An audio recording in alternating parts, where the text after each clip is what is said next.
আব্দুল্লাহ গাজী ও হচ্ছে আমাদের ভাইদের মধ্যে একটা ভাই।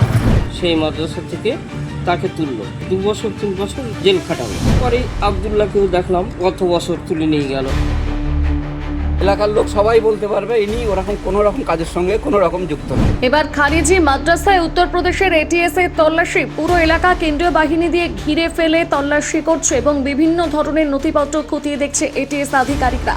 হাসনাবাদের রামেশ্বরপুর দারুল উলুম মাদ্রাসার ঘটনা, পাশাপাশি মাদ্রাসার সাথে যুক্ত আব্দুল্লাহ গাজীর বাড়িতেও তল্লাশি। পুরো এলাকা কেন্দ্রীয় বাহিনী দিয়ে ঘিরে ফেলা হয়েছে। ইনি আমার জানা মতে আমার ভাই হয়, আমার ভাই হয় এটা তো আমি জানি, ঠিক আছে। আমার জানা মতে উনি একটা মাদ্রাসার আন্ডারে কাজ করতো। হ্যাঁ, মাদ্রাসার একটা সংস্থা ছিল, তার বিভিন্ন রকম কাজকাম থাকতো।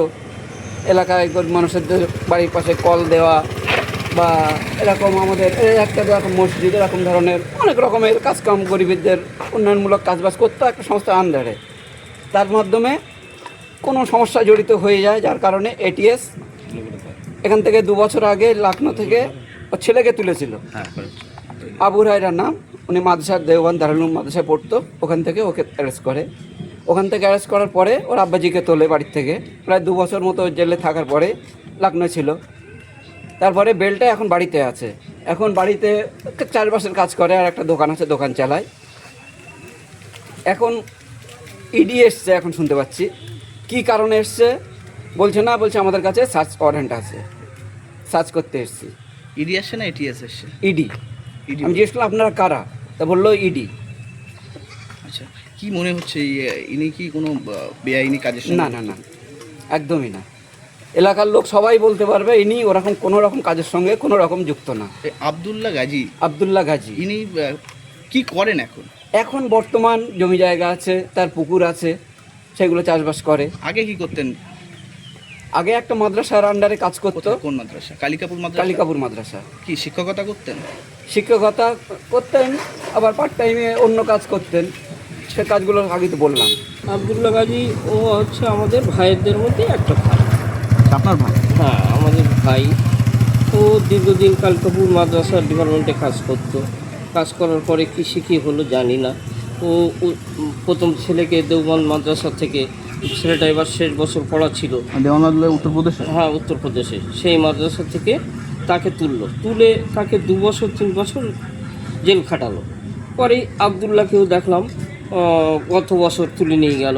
গত বছর বাড়ি থেকে তুলে নিয়ে যাওয়ার পরে এবার সেও জেল খাটলো। জেল খেটে ওদের জামাই থাকে, সব দেখাশুনো করে। এইবার জামাই দেখলাম জামিন টামিন দিয়ে সব কিছু বাড়ি নিয়ে আসলো। তারপরে আজকে হঠাৎ সকালবেলা দেখছি উঠে আমরা এই পুলিশ বাড়িতে। তদন্ত চলছে? হ্যাঁ, তদন্ত চলছে। পাশাপাশি পাশের একটি মাদ্রাসা রয়েছে, সেটাও তো পুলিশ ঘিরে রেখেছে। হ্যাঁ সেখানেও তদন্ত চলছে? হ্যাঁ, তদন্ত। এই আব্দুল্লাহ গাজী ইনি কি করতেন আগে? আগে শিক্ষকতা করতে। কোথায়?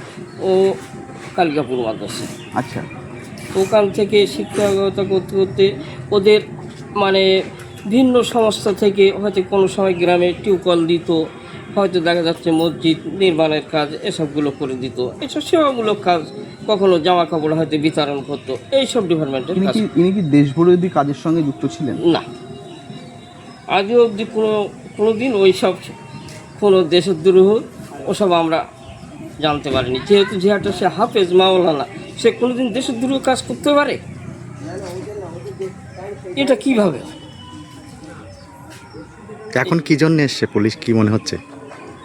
এখন ওনারা তো কোনো এখানে লোকই দাঁড়াতে দিচ্ছে না। ওনারা ভিতরে আছে, ওনাদের যে ভিতরে গেট ঠেলে যে ভিতরে ঢুকবো সেটুকু ঢোকারও ওনারা সুযোগ দিচ্ছে। ওনাদের সঙ্গে কথা বলেছেন? ওই আমার ওই ভাই কথা বলেছে, তাছাড়া আমি ব্যক্তিগত কোনো কথা বলি।